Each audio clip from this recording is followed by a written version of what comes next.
The Celestria station floated in the cold silence between two dying stars, a diplomatic outpost so remote that even distress signals took 3 days to reach the nearest relay. It was the kind of place assignments went to be forgotten, and so did officers. Lieutenant Emma Voss had been stationed there for 6 months. She didn't complain.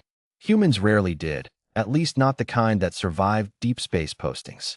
She filed her reports on time, maintained the oxygen recirculators with her own hands when the engineering bots failed, and ate her ration packs cold because the heating unit on Deck 4 had been malfunctioning since March. She adapted. She endured. She smiled when the Galvari diplomatic crew passed her in the corridors, because her orders said maintain positive interspecies relations, and Emma Voss followed orders. Commander Noah Valarin noticed her the way commanders notice everything, not with warmth, but with precision. He was Galvari, 7 feet of gray-blue scale and quiet authority, with 4 articulated fingers on each hand and amber eyes that processed light in 17 spectral ranges. His species had achieved faster-than-light travel for centuries before humans discovered fire. They did not experience pain the way humans did. Their nervous systems were distributed, discomfort registered as data, not suffering. Galvari did not wince. They did not press their lips together and breathe through their nose. They did not hold their ribs when they thought no one was watching. Emma did all 3. Noah saw all 3. He said nothing for the first week. It began on day 3 of the diplomatic summit. Noah had called a 0600 briefing, early by human standards, but Galvari operated on a 22-hour cycle and considered 0600 almost midday. Emma arrived 4 minutes before the scheduled time. She stood straight. Her uniform was immaculate. Her datapad was already loaded with the morning's atmospheric reports. But she had taken the lift instead of the stairs, and Noah had noticed. Emma Voss always took the stairs. He watched her during the briefing. She stood with her weight shifted slightly to the left. Her right hand, when she wasn't actively using the datapad, rested near her lower ribs, not pressed, just hovering, like a soldier keeping a hand near a weapon she hoped not to draw. "Voss," he said, when the other officers had filed out. She turned. Her face was composed. Humans were extraordinary at that, composing their faces. "Sir, your translation of the Velhari Treaty Clause was accurate." A small pause. "Thank you, Commander. You may go." She went. And Noah stood at the window of the briefing room and watched her cross the corridor below, and counted the seconds between each step, and calculated the slight deviation in her stride with the same precision he applied to orbital mechanics. Something was wrong with Lieutenant Voss. By day 7, he had a theory. He accessed the station's medical logs, not her personal file, which required authorization he didn't yet want to formally invoke, but the general supply logs. The analgesic dispenser on Deck 4 had been accessed 14 times in the past 2 weeks. Deck 4 was Emma's quarters. 14 times. The standard threshold before mandatory medical review was 5. Noah sat with that number for a long time. He thought about the way she had climbed into the survey pod last Tuesday, pausing for just half a second at the hatch, a pause so brief that a Galvari sensor array would catch it and a human supervisor would miss it. He thought about how she always positioned herself near the wall during group briefings. He thought about the heating unit she'd requested be repaired twice, through official channels, and had been told twice it was non-critical. He thought about the word non-critical and felt something move in him that he did not have an easy name for.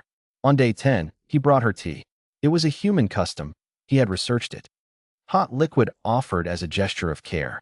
He had requested the replicator produce something called chamomile, which apparently humans gave each other when they wanted to say, "I see that you are struggling," without saying it aloud, because humans were also, apparently, deeply reluctant to acknowledge their own pain out loud.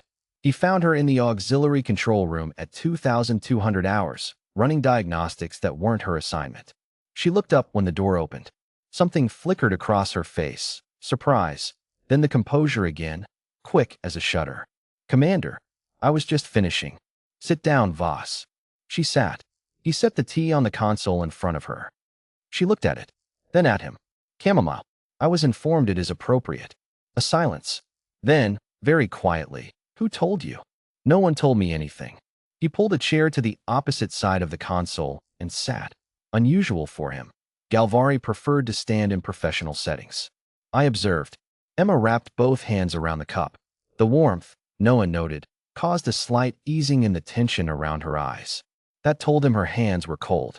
He adjusted his internal assessment of the Deck 4 heating unit from maintenance concern to immediate priority. "I'm fine," she said. "You have accessed the analgesic dispenser 14 times in 14 days. The silence that followed was a different kind. Heavier. "That's—" She stopped. Started again. "How did you—" "I am responsible for every crew member on this station.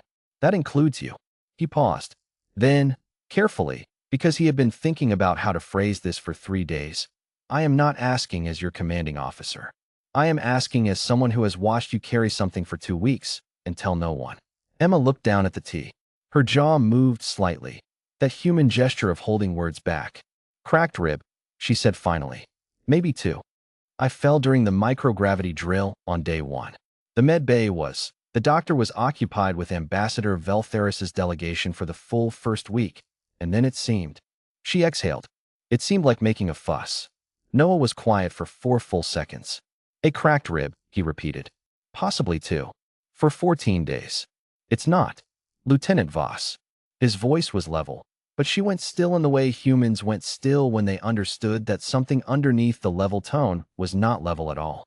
"You have been performing full-duty shifts, conducting atmospheric diagnostics, attending 6-hour diplomatic briefings, and repairing equipment by hand, with a fractured bone, for 14 days. And you did not report it because you did not want to make a fuss." Emma looked up at him. Something uncertain moved through her expression. "It's really not. Among my people," Noah said, "damage to a primary skeletal support structure triggers an immediate cessation protocol. It is not optional.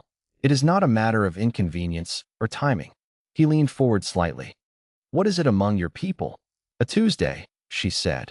And then, unexpectedly, a short breath of a laugh escaped her, painful sounding and real. "It's just a Tuesday. You learn to work through it. Humans do." "I am aware," Noah said, "that humans work through things." He held her gaze. "I find I am no longer comfortable simply being aware of it." Emma was in the med bay within the hour. Not because Noah ordered it. He didn't. He offered, which was different. He walked with her, which was more different still. He stood in the corridor outside while the doctor confirmed 2 hairline fractures in the 5th and 6th ribs. And when Emma emerged with a bone-knit wrap and the careful, slightly lighter posture of someone whose pain had just been named and addressed, he was still there. "You didn't have to wait," she said. "I know." She looked at him. Really looked. The way humans did when they were trying to understand something and had decided to be honest about the effort. "Why did you?" Noah considered several answers. Galvari were precise with language. They did not say things they did not mean. "Because," he said finally, "you have spent 14 days making yourself invisible so that you would not inconvenience anyone. I wanted you to know that someone had seen you anyway." Emma was quiet for a moment. Then she said, very softly, "The chamomile was good. I will have the replicator remember the setting." "You don't have to." "Voss." A pause. "Emma." The first time he had used her given name. "I have spent 10 days running calculations about your stride pattern and your hand positioning and the precise angle at which you hold yourself when you are in pain." He held her gaze steadily. "I think we are past the point where you don't have to apply to me." The station hummed around them. Somewhere in the distance, the heating unit on Deck 4 was being repaired. Noah had filed the order as critical at 2,215 hours. Emma Voss, who did not make a fuss, who adapted and endured and smiled for interspecies relations and worked through Tuesdays, looked at the alien commander standing in the corridor at 2,300 hours, who had learned what chamomile was for and counted the seconds between her steps, and felt something in her chest that had nothing to do with cracked ribs. "Okay," she said quietly. Noah nodded once, with the gravity of someone making a promise he intended to keep. Outside, between 2 dying stars, the Celestria station floated on, a little warmer than before.